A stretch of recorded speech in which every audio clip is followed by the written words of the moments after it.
Alright, welcome back to Keeg's Custom Builds. Today we're going to be restoring these old Mercedes wheels. As you can see, they're all corroded and rough and the paint is coming off. I've already done a few. The spare tire, and then the three that are still on the car. Anyway, they look a whole lot nicer. We're going to bring back the silver walls too, super classy. Don't worry, we're going to be getting those tires replaced. As you can see, these are all dry rotted and no good. These original ones are 195/70 R14.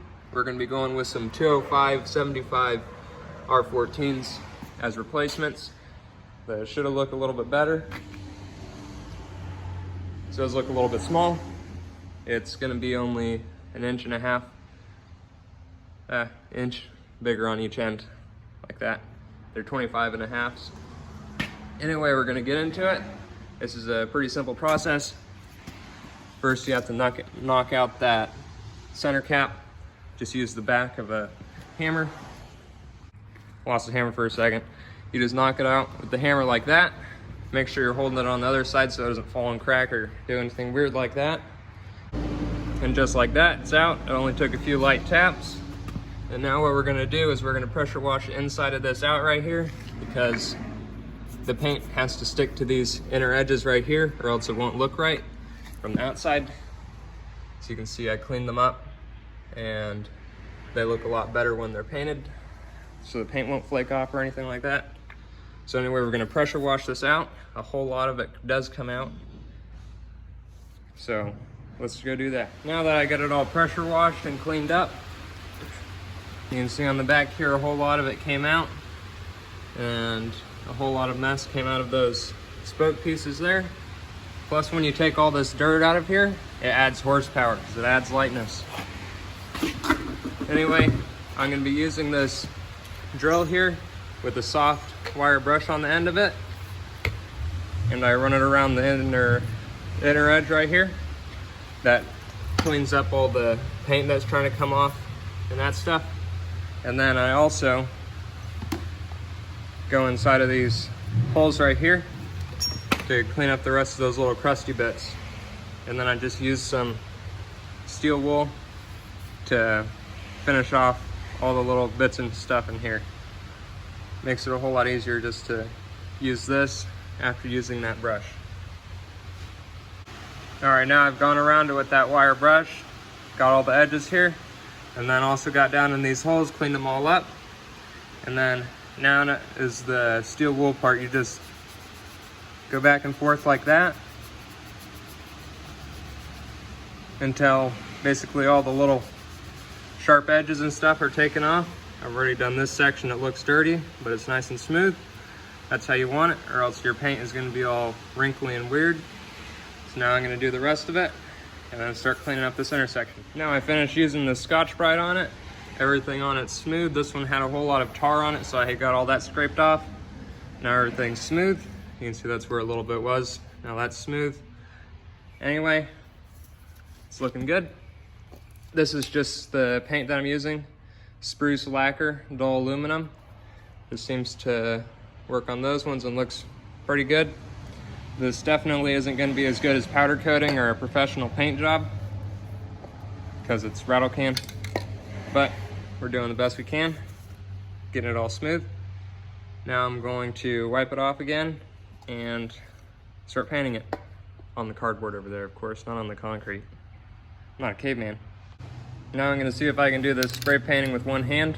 The first go around, I aim it like this so I can get all of these inner edges right here, all the way around it painted, and then I just basically go over the whole thing. And then next time around for the second coat, I come at it this way first so you can get all these fins right here painted all the way around, and then I come at it from this angle so I can get these sides of the fins painted all the way around.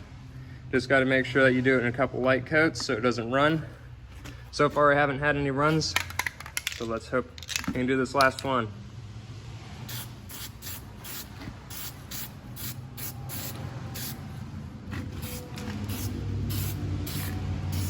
Okay, so you're just going to do that all the way around it. Also have to get this rim right here. It's not taped off because we're not saving the tire. First coat done. it's looking good. I got all those edges you can see right there.